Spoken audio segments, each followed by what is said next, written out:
Walt Disney Productions. Inter-Office Communication. Date December 23, 1935. To Don Graham. From Walt. Right after the holidays, I want to get together with you and work out a very systematic training course for young animators, and also outline a plan of approach for our older animators. Some of our established animators at the present time are lacking in many things, and I think we should arrange a series of courses to enable these men to learn and acquire the things they lack. Naturally, the first most important thing for any animator to know is how to draw. Therefore, it will be necessary that we have a good life drawing class. But you must remember, Don, that while there are many men who make a good showing in the drawing class, and who, from your angle, seem good prospects, these very men lack in some other phase of the business that is very essential to their success as animators. I have found that men respond much more readily to classes dealing with practical problems than to more theoretic treatment. Therefore, I think it would be a very good idea to appeal to these men by conducting these classes with a practical approach in mind. In other words, try to show in these classes that the men can make immediate practical application of what they are being taught. The talks given by Furchie, Fred Moore, Ham Lusk, and Fred Spencer have been enthusiastically received by all those in attendance. Immediately following these talks, I have noticed a great change in animation. Some men have made close to 100% improvement in the handling and timing of their work. This strikes me as pointing a way toward the proper method of teaching in the future. The following occurs to me as a method of procedure. Take the most recent pictures, minutely analyze all the business, action, and results, using the better pieces of animation as examples, going through the picture with these questions in mind. 1. What was the idea to be presented? 2. How was the idea presented? 3. What result was achieved? 4. After seeing this result, what could have been done to the picture from this point on, to improve it? Encourage discussion on the part of the men present. If possible, have some of the animators over to talk to them about the problems they were confronted with in the picture, and what the animator himself would do if he had the chance to do the animation over. I believe these classes could be combined for presentation to all the animators, young and old as well. It wouldn't be bad if you made up a list of the qualifications of an animator in order of importance. Then all these men could see what it takes to be an animator, and could check on themselves to see how nearly they approach the desired perfection. The list should start with the animator's ability to draw, then, ability to visualize action, breaking it down into drawings and analyze the movement, the mechanics of the action. From this point, we would come to his ability to caricature action, to take a natural human action and see the exaggerated funny side of it, to anticipate the effect or illusion created in the mind of the person viewing that action. It is important also for the animator to be able to study sensation and to feel the force behind sensation, in order to project that sensation. Along with this, the animator should know what creates laughter, why do things appeal to people as being funny. In other words, a good animator combines all these qualities. Good draftsmanship. Knowledge of caricature, of action as well as features. Knowledge and appreciation of acting. Ability to think up gags and put over gags. Knowledge of story construction and audience values. Knowledge and understanding of all the mechanical and detailed routine involved in his work, in order that he may be able to apply his other abilities without becoming tied up in a knot by lack of technique along these lines. This is all very rough, just a jumble of thoughts, but what I plan is that we get together after the holidays, as suggested above, and really get these plans worked out in detail. Then we should strive to see that all the men whom we are drilling for animators, are given the chance to develop along the lines outlined. I am convinced that there is a scientific approach to this business, and I think we shouldn't give up until we have found out all we can about how to teach these young fellows the business. The first duty of the cartoon is not to picture or duplicate real action or things as they actually happen, but to give a caricature of life and action, to picture on the screen things that have run through the imagination of the audience, to bring to life dream fantasies and imaginative fancies that we have all thought of during our lives or have had pictured to us in various forms during our lives. Also to caricature things of life as it is today, or make fantasies of things we think of today. The point must be made clear to the men that our study of the actual is not so that we may be able to accomplish the actual, but so that we may have a basis upon which to go into the fantastic, the unreal, the imaginative, and yet to let it have a foundation of fact, in order that it may more richly possess sincerity in contact with the public. A good many of the men misinterpret the idea of studying the actual motion. They think it is our purpose merely to duplicate these things. This misconception should be cleared up for all. I definitely feel that we cannot do the fantastic things, based on the real, unless we first know the real. This point should be brought out very clearly to all new men, and even the older men. Comedy, to be appreciated, must have contact with the audience. This we all know, but sometimes forget. By contact, I mean that there must be a familiar, subconscious association. Somewhere, or at some time, the audience has felt, or met with, or seen, or dreamt, the situation pictured. A study of the best gags and audience reaction we have had, will prove that the action or situation is something based on an imaginative experience or a direct life connection. This is what I mean by contact with the audience. When the action or the business loses its contact, it becomes silly and meaningless to the audience. Therefore, the true interpretation of caricature is the exaggeration of an illusion of the actual, or the sensation of the actual put into action. In our animation we must not only show the actions or reactions of a character, we must picture also with the action the feelings of those characters. My experience has shown me that the most hilarious of comedies is always based on things actual, possible, or probable. That idea, behind the things I just mentioned above, can be incorporated in every stage of instruction, from the life drawing clear on through to the planning and staging of the work. I have often wondered why, in your life drawing class, you don't have your men look at the model and draw a caricature of the model, rather than an actual sketch. But instruct them to draw the caricature in good form, basing it on the actual model. I noticed a little caricature of one of the models in the life class made by Ward Kimball, and it struck me that there was an approach to the work that we should give consideration. I don't see why, using this method, you can't give the class all the fundamentals of drawing the need and still combine the work with the development of a sense of caricature. Would it be a good idea to take a man like Joe Grant and see what could be worked out with him along the lines of giving a talk some night on an approach to caricature, a Harpo caricature, what he sees and what he thinks about when he is trying to make a caricature? It might be advisable to have a talk with Joe on this. I started out early last fall to work out some sort of system with you for teaching elementary phases of animation in a systematic way. My thought at that time was not to go too straight. That's why I wanted to get somebody to demonstrate various walks in a comic way. I still think this is a very good idea, and constitutes a far better approach for the younger men than giving them too many straight natural things that direct their minds to the unimaginative end of the business.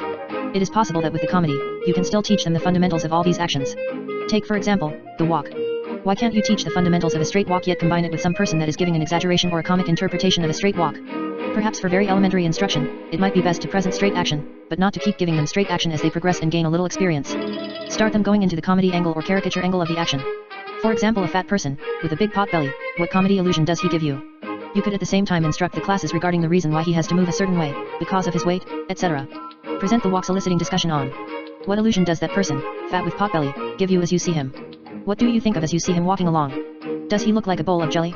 Does he look like an inflated balloon with arms and legs dangling? Does he look like a roly-poly? In other words, analyze the fat person's walk and the reasons for his walking that way. But don't stop until you've had the group bring out all the comedy that can be expressed with that fat person's walk, also all the character but drive for the comedy side of the character. Take a skinny person, somebody that's loose-jointed, angular, shoulder blades showing. What does he suggest? Does he look hung together with wires like a walking skeleton? Does he look like a marionette flopping around? Does he look like a scarecrow blowing in the wind? What illusion is created by the walk, by the movement, of that skinny loose-jointed person? In discussing a short person, with short legs he would naturally have quick movements, seems to move very fast, would have to take twice as many steps as a taller person, thus making him look as if he were going at a greater speed. What illusion do you get from a person like that? Does he strike you as a little toy wound up and running around on wheels? Does he look like a little Pekingese pup? A dwarf? Or midget? There are a number of things that could be brought up in these discussions to stir the imagination of the men, so that when they get into actual animation, they're not just technicians, but they're actually creative people. In the study of other problems, is it possible to bring out more the exaggeration of form and action as in the study of the balance of the body? Can we bring that out even to an exaggerated point? It will probably make it stronger to them, make them realize more the necessity of that balance of the body, and yet point out how they can utilize that to strengthen their business when they get into animation, as in bending. In someone bending over, can we show the exaggeration in that action by showing how the pants pull up and back to an exaggerated degree that becomes comical? Can we show how the coat stretches across the back, and the sleeves pull up and the arms seem to shoot out as from a turtleneck as they shoot out of the sleeves? What can we do to bring these points out stronger to the men? In lifting, for example, or other actions, we should drive at the fundamentals of the animation, and at the same time, incorporate the caricature. When someone is lifting a heavy weight, what do you feel? Do you feel that something is liable to crack any minute and drop down? Do you feel that because of the pressure he's got, he's going to blow up, that his face is going to turn purple, that his eyes are going to bulge out of their sockets, that the tension in the arm is so terrific that he's going to snap? What sensations do you get from someone rising? Different ways of rising. Sitting? When somebody is sitting, when he sits down and relaxes, does it look as if all the wind goes out of him? Does he look like a loose bag of nothing? Also, in pushing, in the extremeness of a push, the line shoots right down from the fingertips clear down to the heel. In pulling, show the stretch, and all that. Bring out the caricature of those various actions, at the same time driving at the fundamentals of them, the actual. The various expressions in the body are important. The animators go through animation and don't make the positions of the body hold positions and relaxed positions express anything. They try to do all the expression with the parts that are moving, whereas the body should enter into it. Without the body entering into the animation, the other things are lost immediately. Examples: an arm hung onto a body it doesn't belong to, or an arm working and thinking all by itself. I think something could be worked out to develop this point, even if you got a person up behind a screen, a model perhaps, and threw a light on them. Have the class do nothing but watch the silhouette as the model goes through different poses, noting how the body enters into the expression of an action. Or we could photograph the action to show to the men. The study of this would be a big help toward making the men realize the value of getting the story and the business over in the rough drawings that is the action itself, rather than depending on little trimmings, on the clothes, facial expressions, and things like that to put over the business. If the animators get the groundwork right, that is, the action underneath all these trimmings right, then what they add is going to be twice as effective. It's a very important point that we must impress on the new men and the older men.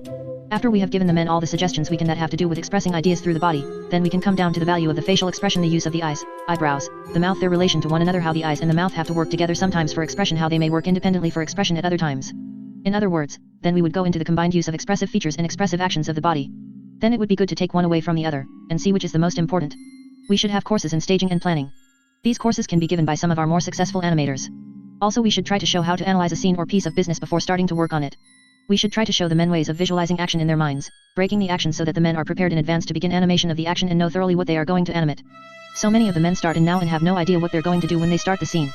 They know what they're supposed to do, but they can't break it down in a systematic way that will enable them to go knowingly ahead. Many men do not realize what really makes things move, why they move, what the force behind the movement is. I think a course along that line, accompanied by practical examples of analysis and planning, would be very good. In other words, in most instances, the driving force behind the action is the mood, the personality, the attitude of the character, or all three. Therefore, the mind is the pilot. We think of things before the body does them. We also do things on the spur of the moment by reaction to stimuli that are telegraphed to the mind by the nerves, etc. There are also things carried out by the subconscious mind, reflexes, actions that have become habit through repetition, instincts. In other words, the subconscious mind is an assistant oftentimes in carrying out things that may or may not have been taught. Examples of that are sleeping, lighting a cigarette and throwing a match away without any thought, whistling, walking, running, sitting, etc. It's not necessary to think of those actions. But certain actions we do think about, certain actions we deliberately plan. We plan them very quickly in our mind. The point to bring out here is that when a character knows what he's going to do, he doesn't have to stop before each individual action and think to do it. He has planned in advance in his mind. For example, say the mind thinks, I'll close the door, lock it, then I'm going to undress, and go to bed. Well, you walk over to the door before the walk is finished, you're reaching for the door, before the door is closed, you reach for the key, before the door is locked, you're turning away while you're walking away, you're undoing your tie, and before you reach the bureau, you have your tie off. In other words, before you know it, you're undressed and you've done it with one thought, I'm going to go to bed. A lot of valuable points could be brought out to the men in showing them that it is not necessary for them to take a character to one point, complete that action completely, and then turn to the following action as if he had never given it a thought until after completing the first action. Anticipation of action is important. This enters into animation in many ways, and we have many serious difficulties coming up because of the men's inability to visualize things in the proper way. I think a good study of music would be indispensable to the animator, a realization on their part of how primitive music is, how natural it is for people to want to go to music, a study of rhythm, the dance, the various rhythms that enter into our lives every day, how rhythmical the body really is and how well balanced the body really is. That, in itself, is music. In other words, it could be music in the body. We dance, we can keep time to rhythm without ever being taught. A baby does it, cannibals do it. But fancy dancing or any trick stuff, we have to learn. There are things in life that we do to rhythm that come natural to us. Notice how rhythmic an action like pounding with a hammer is. There's a reason for that. You must have that rhythm or you can't carry out that action completely. Also, sawing a board. See how necessary it is to have a good rhythm for that. Also, walking, if you walked without rhythm, where would you get? You'd have to be thinking all the time what to do next. You'd have to set your mind to walking rhythmically, instead of doing it naturally. Naturally, the body is very well balanced. When one hand does something, the other serves as a balance to it. There are various things that combine balance in the body, subconscious balance, and yet the animators do not know it. They will do something with one hand, they don't know what to do with the other, so they will do something entirely contrary to what that hand should be doing, because they don't understand the basic concept of balance. This idea of balance of the body ties in with the idea of expression of the body. If there is balance, it adds expression to the things that the body is doing. If you don't have that balance of the body, then your expressions are wrong, insincere, unconvincing. Those concepts also tie in with overlapping action. In other words, we could work out all these basic concepts in such a way as to show them all related, interdependent, and have to do with each other, and we could tie them together in various ways, showing different combinations of their application. We will thus stir up the men's minds more, and they will begin to think of a lot of these things that would never occur to them otherwise if the way weren't pointed out to them. I'd like also to have a study of dialogue.